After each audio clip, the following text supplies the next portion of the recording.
Hi guys, நான் தான் உங்கள் இளையத்தமிழன் சிலம்பரசன் பேசுகிறேன். இன்றைக்கி வந்து பார்த்திங்கன்னா நம்ம ஸ்பெஷலான ராகி சேமியா தாங்க நம்ம சமைக்க போகிறோம். அதுக்கு வாங்க என்னென்ன தேவையான பொருட்கள்னு பார்ப்போம். தேங்காய் எடுத்துக்கோங்க, திருநெல் தேங்காய், நாட்டு வெல்லம் எடுத்துங்க, இந்த அணில் ராகி சேமியா எடுத்துங்க. நான் வந்து பார்த்திங்கன்னா ஒரு 3 பேருக்கு செய்ய போகிறதுனால 2 பாக்கெட்டு ராகி சேமியா பாக்கெட்டும், ஒரு பாக்ஸ் வந்து பார்த்திங்கன்னா தேங்காயும், ஒரு அச்சு வெல்லமும் எடுத்துருக்கேன். ஏலக்காய் ஆட் பண்ணிக்கிறோம், தண்ணி ஆட் பண்ணிக்கலாம். இந்த மாதிரி வந்து பார்த்திங்கன்னா ராகி சேமியா ஃபுல்லாக முழுகிற அளவுக்கு நம்ம தண்ணி ஆட் பண்ணிக்கலாம். ஒரு 5 நிமிஷம் வந்து பார்த்திங்கன்னா ஊற வச்சிடலாம். இந்த மாதிரி வந்து பார்த்திங்கன்னா நல்லா வெல்லத்தை இடித்து எடுத்ததுக்கப்புறம் கொஞ்சம் தேங்காயும் இதில் ஆட் பண்ணிக்கலாம். இந்த பண்ணி வந்து பார்த்திங்கன்னா இட்லி பானையில் ஃபஸ்ட்டு ஒரு ரவுண்டு வந்து பார்த்திங்கன்னா சேமியா போட்டுங்க. அதுக்கு மேலே வந்து பார்த்திங்கன்னா தேங்காய் தூவி விட்டுங்க. மறுபடியும் வந்து பார்த்திங்கன்னா ஒரு ரவுண்ட் மேலே அந்த சேமியாவை இந்த மாதிரி பண்ணுங்கள், ஸ்ப்ரெட் பண்ணுங்கள். திரும்ப ஒரு ரவுண்டு வந்து பார்த்திங்கன்னா தேங்காவை போடுங்க.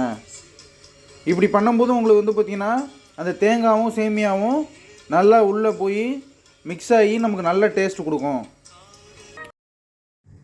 நம்ம சேமியா வந்து பார்த்திங்கன்னா இட்லி பானையிலேருந்து எடுத்து கொட்டுறதுக்கு முன்னாடி இந்த மாதிரி தேங்காயும் வெல்லமும் கொஞ்சம் லைட்டாக தூவி விடணும். ஏன்னா அந்த ஹீட்டில் கொட்டும்போது அந்த தேங்காயும் வெல்லமும் நல்லா பாயில் ஆகி நல்லா அதில் வந்து பார்த்திங்கன்னா மிக்ஸ் ஆகும். அதுக்காக தான் நம்ம வந்து பார்த்திங்கன்னா கீழே வந்து தேங்காயும் வெல்லமும் தூவி விடணும். நல்லாவே வெந்துருச்சுங்க.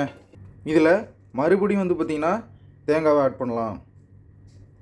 மறுபடியும் வந்து பார்த்திங்கன்னா வெல்லம் ஆட் பண்ண போகிறோம்.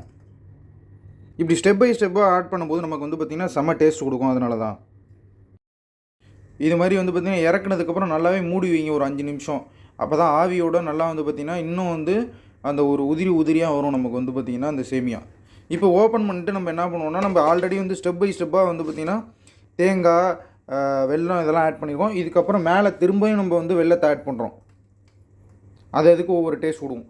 இந்த மாதிரி நம்ம வந்து பார்த்திங்கன்னா வெல்லத்தை தூவி விட்டோம்னா அந்த வெல்லம் அந்த ஆவியில் வந்து பார்த்திங்கன்னா நல்லா கரைஞ்சி உள்ளே நல்லா மிக்ஸ் ஆகும். பார்த்திங்கன்னா உங்களுக்கே தெரியும் எவ்வளோ புலன்னு இருக்குன்ட்டு. எந்த அளவுக்கு நீங்கள் வந்து இந்த மாதிரி ப்ராப்பராக மிக்ஸ் பண்ணுறீங்களோ அந்தளவுக்கு வந்து பார்த்திங்கன்னா உங்களுக்கு நல்ல டேஸ்ட் கொடுக்கும். ஓகே காய்ஸ், நம்ம வந்து பார்த்திங்கன்னா சூடான சுவையான ராகி சேமியா ரெடி.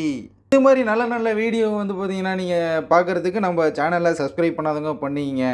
ஓகே வியூஸ், இன்னொரு நல்ல வீடியோட உங்களை விரைவில் சந்திக்கிறேன். Bye bye, thank you.